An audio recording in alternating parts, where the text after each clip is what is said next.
So we get to know the context we're in so that we know what are the obstacles to the gospel. I want to remove any and every unnecessary obstacle to the gospel. That means I eat this, I eat that. That means I dress like this, I dress like that. I do whatever it can. We're removing obstacles. At the same time, we never remove the offense of the gospel.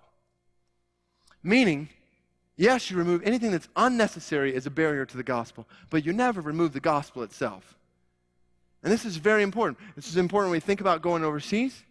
I mean, you go into and we'll just keep going with the Middle East here, you go into a Muslim context where the idea that Jesus is the Son of God is totally offensive. You don't say, well, I want to contextualize the gospel here, and I'm not going to talk about Jesus as the Son of God. I'm never going to get to that truth. I'm never going to cover it at all. No, you don't remove the offense of the gospel. In the same way that when you're sharing the gospel in Birmingham, you don't try to make it as easy as possible for somebody to become culturally acceptable by becoming a cultural Christian. No, you tell people that to follow Christ costs you everything you've got. You let the offense of the gospel do the offending, and you remove anything else that is unnecessary from doing that offending.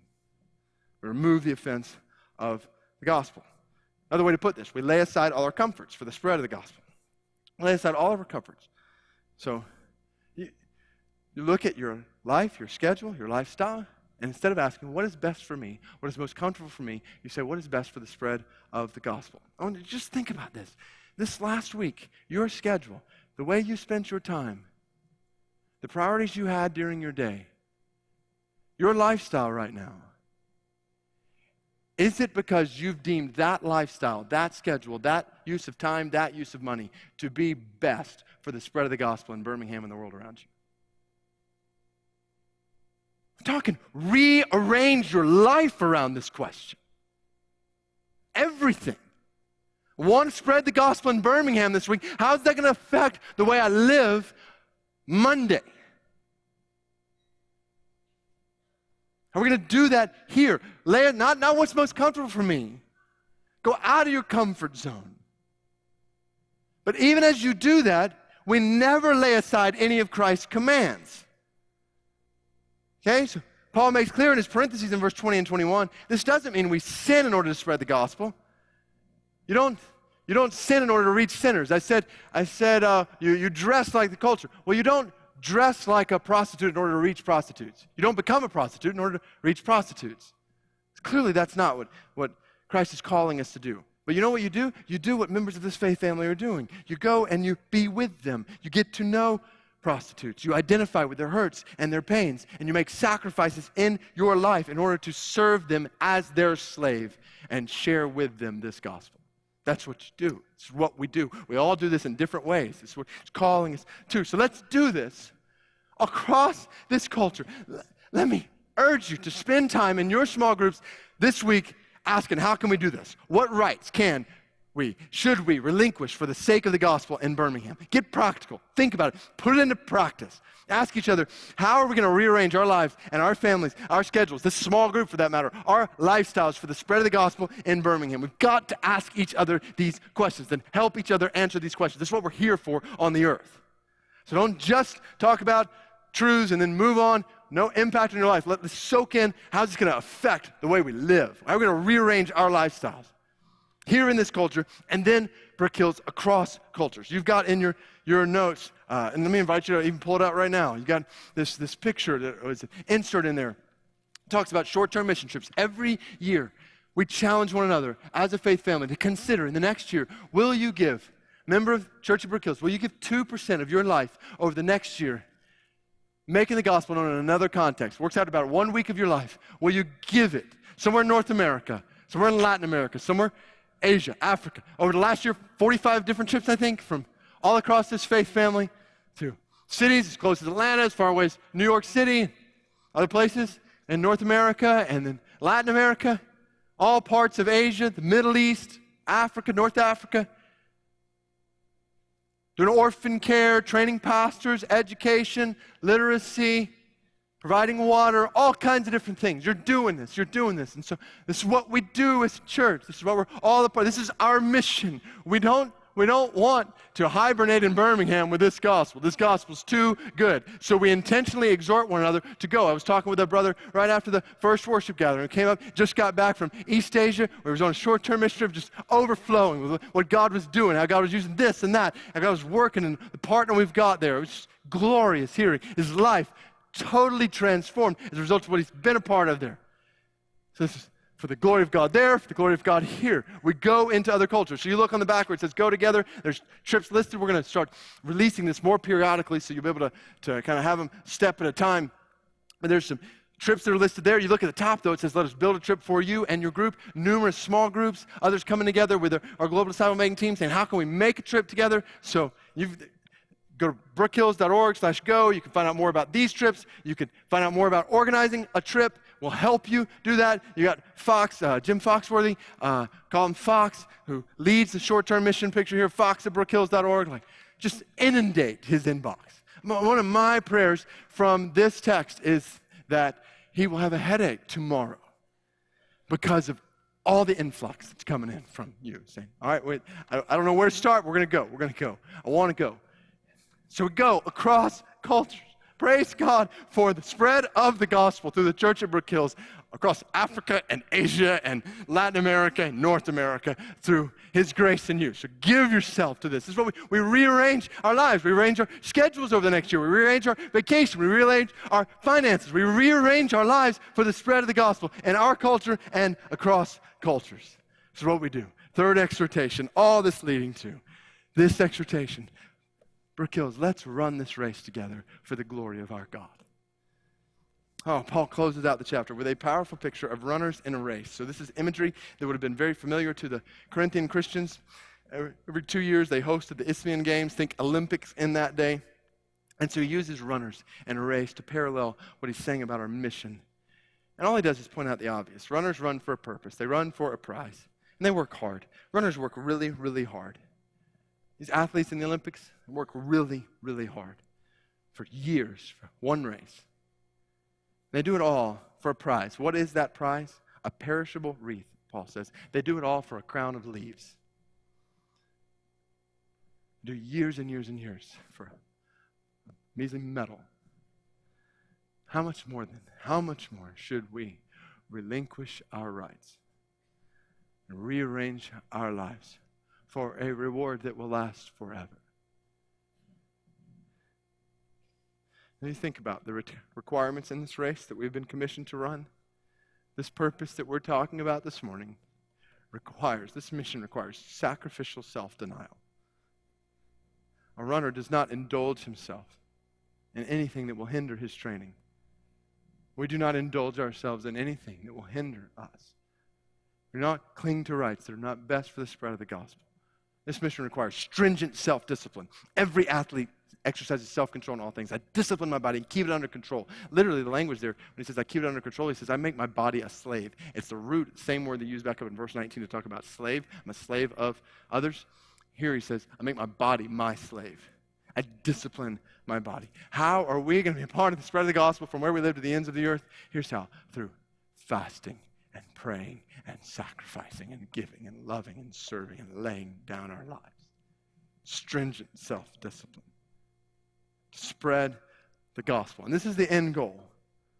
Sacrificial self-denial, stringent self-discipline, and single-minded devotion. Paul says, we're not running aimlessly. Not running aimlessly. And he switches the athletic metaphor to say, I'm not boxing as one beating the air. There's a purpose for my boxing. There's a reason for my running. This is not self-denial for the sake of self-denial. It's not self-discipline for the sake of self-discipline. This is self-denial and self-discipline for the sake of spreading the gospel. And Paul's fixated on that. He says in Acts 20:24, I consider my life worth nothing to me. My life's worth nothing. If only I may finish the race and complete the task the Lord Jesus has given me, the task of testifying to the gospel of God's grace. He says, my life is worth one thing, a race to testify to the gospel of God's grace. That's it. It's everything. Is that everything for you? You're consumed by it. This week, I want to make the gospel. I want to testify to the gospel of Christ. I want to lead people to Christ. I want to do everything I can, rearrange my life for this. This is the race we're in. It's the race we're called to. You say, why should I make that the one thing in my life that I'm running after. Here's why. Because the rewards of this race are huge. They're high. The rewards of this race, the stakes in this race are infinitely high. For if you and I follow this, if you and I run this race together well for the glory of our God, then others will experience the eternal joy of salvation. We're not talking here about a crown of leaves or a gold medal. We're talking here about people and their life for all of eternity, forever, without end.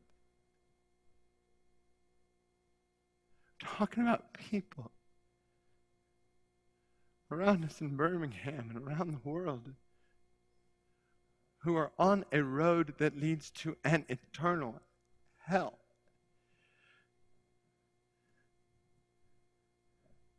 Follower of Jesus, have you compassion in your heart for the souls of people around you?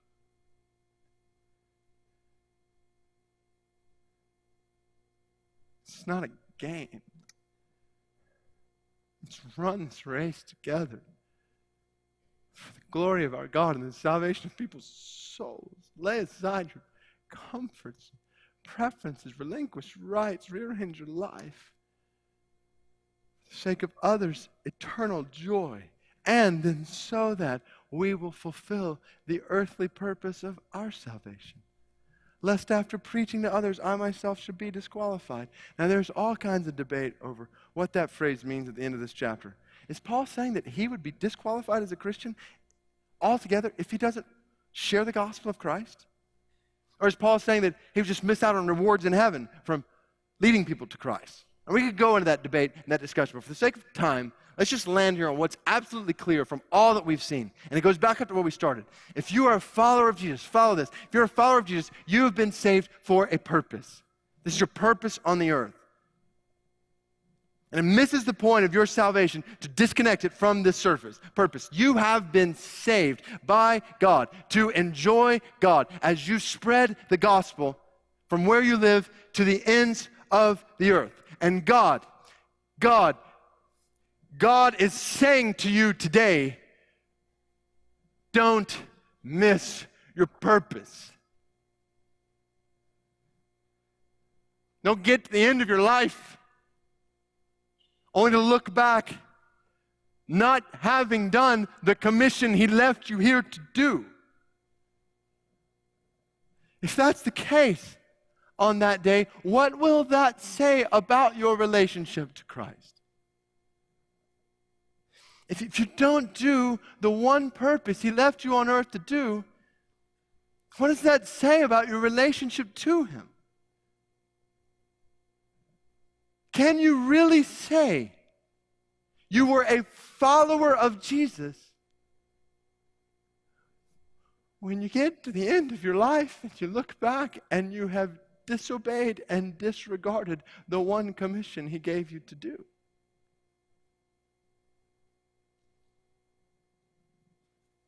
It's a serious question.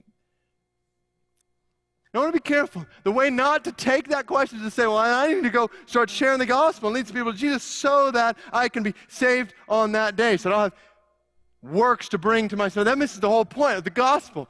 The whole picture is, if we're not leading people to Christ, we're not sharing the gospel, what does this say about our heart's relationship to Christ? We've got to ask that question, brothers and sisters.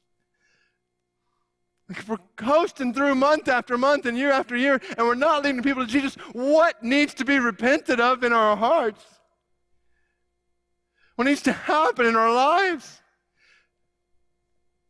So that we're rearranging everything, relinquishing everything for the spread of the gospel. Because we know this is what we're here for. It's what Christ is calling us to, this one thing, this race. I shared years ago a story about when I played baseball in high school. I wish I was as good at baseball as I wanted to be. And I was not very good. Love baseball, just not good. And my senior year, I was on the high school baseball team, and we were horrible. We couldn't do anything right, lost all these games. Came near the end of the season, we were playing another team that was horrible. And so we actually had a chance to win this particular game. And so it was close the whole game, back and forth. Got down to the last inning, and it was tied up. They were up to bat in the top of the last inning, and we held them, kept them from scoring. And so we're running off the field in the bottom of the last inning, and our coach meets us out in front of the dugout. And we knew whenever he did that, there was something important. And so he meets us out, and he said, guys, we've actually got a chance to win a game. And we're like, yeah, we do, Coach. And he said, but if we don't do it right here at the bottom of the last inning, we're going to go into extra innings. And what will most likely happen? We looked at him, we said, we'll lose. He said, you're right, guys, we will lose. And so he said, this is our chance. And so he said, here's the plan. He looked at me, pointed at me, he said, David, you're up first. I was up first that bottom of that inning. He said, you're up first. We need you to get to first. Once you get to first, we're going to steal you over to second. And then we need one hit. You're around the third, come home, we'll win the game. I'm thinking, yeah, right. Number one, we'll win the game. That doesn't happen. Number two, it's dependent on me getting to first base, which happens even less. So all the teammates, though, bought in. They're like, yes, sounds great. All right, David, they're patting me on the back. So I go in, I get my helmet on. All the pressure of the team on me. I'm walking up the plate. I'm just praying like, Lord, I know you like people on that team too, but like, yeah, this would be really helpful if I could get on first base. And so I go up there just hoping, and by the grace of Almighty God, I draw a walk, okay? So apparently it was too much in the omnipotence of God to enable me to get a hit. Instead, he made sure the guy didn't throw me any strikes. So I walk down to first base. I get to first base. I look over the third base coach, and he's giving me the steal sign. And I'm thinking, I like to walk and think better. Now I'm going to run. And so I take my lead off first base. Pitcher winds and throws. I turn and I break towards second. I'm running as hard as I can. I get about 7 feet away, and I start this beautiful head first slide. And guy, second baseman, catches it, tries to tag me. What do you think? Safe or out? Who said out? I was safe. Come on. Got wheels. Like, this story would be horrible if it stopped right there. So I was safe. So I got to second, and the next guy who was up to bat struck out. Big loser, didn't walk like I did. So now they got one out. If you know anything about baseball, if it's going to happen, it needs to happen right here. Because if they get 2 outs, infield, outfield can relax. They don't have to worry about me. If it's going to happen, it needs to happen right here. And so I take my lead off second. Pitcher winds and he throws. The guy up to bat hits it in between the third baseman and the shortstop. And so I turn and I watch the ball go in front of me into left field. And I start running toward third base. As I do, I look up. As I'm getting close to third base, and I see the third base coach. You'll never guess what he's doing. He's doing this, like all the way down third base, like faster than I ever could. I'm like, why don't you do this, coach? And so he's, come on. And so I touch third base. So I touch third base, and I look up. And about 90 feet in front of me, I see a man who is much larger than I am. And he's wearing a lot more equipment than I am. And he's got his mask off, and he's standing right in front of home plate. And I decided this was my moment. And so I start running. It was like movie. Oh, run as hard as I can. The guys out of the dugout, they're jumping up and down. The fans going nuts. There's only like 5 people there, but they're going nuts. And not even all our parents would come to watch us play. It was horrible. We were horrible. But those couple people in the stands, they're going crazy, and so I'm running as fast as I can. I get 7 feet away. I start this head first slide, and it was a picture. Catcher catches it, brings it down on my shoulder as my hands go past the plate. We look up in the dust of the umpire, and I'm not going to ask you what he think he said. He looks up, he goes, safe. The guys went nuts. They come running out of the dugout. They jump on me. You thought we had won the World Series. We had won a game. And I'm there on the bottom. They're piling on. It was one of the most. It was the only glorious moment of my entire sports career, and that moment. Now, let me ask you a question. What would you think of me as a baseball player if when I was rounding third, I thought, I'm kind of hungry right now, and I went over to the concession stand and got a hot dog instead? Or what if when I was rounding third base, I looked up at the coach passionately going down the line, and I thought, I haven't spent a lot of time with Coach recently. I don't know how he is. And so I just stopped next to Coach. Coach, how are you? Your wife and your kids? Or what would you think? What would you think of me if when I was rounding third base, I looked up and I see this guy over here, but over in the stands, I see, for some reason, an attractive girl from school has come to watch us play. And I think, she looks better than he does. And so I just go running over to the fence and, hey, like that walk, huh? Like that walk. So, what would you'd say, oh, no wonder you lose all the games. Because when it comes down to the one thing that matters, you got distracted and you missed the point.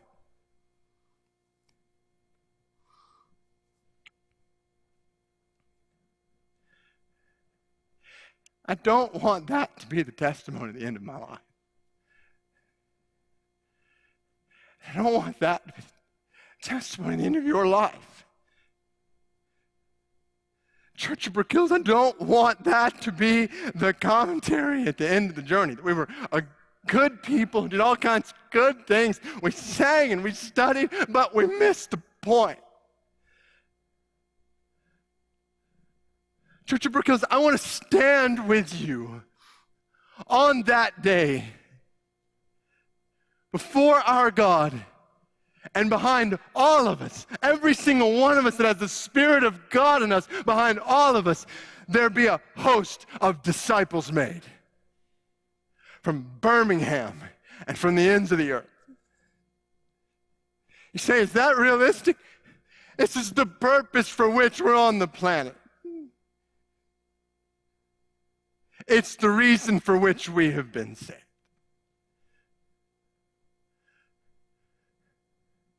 So I urge you not to settle for anything less than the enjoyment of God and the spread of the gospel from where you live to the ends of the earth. And in that vein, I come back around because I would miss the whole point of this passage. I come back around to those of you who would say you're not followers of Jesus. And if that is you, then I invite you, I implore you, I urge you today, be saved for this purpose. The enjoyment of God and the spread of the gospel from where you live to the ends of the earth.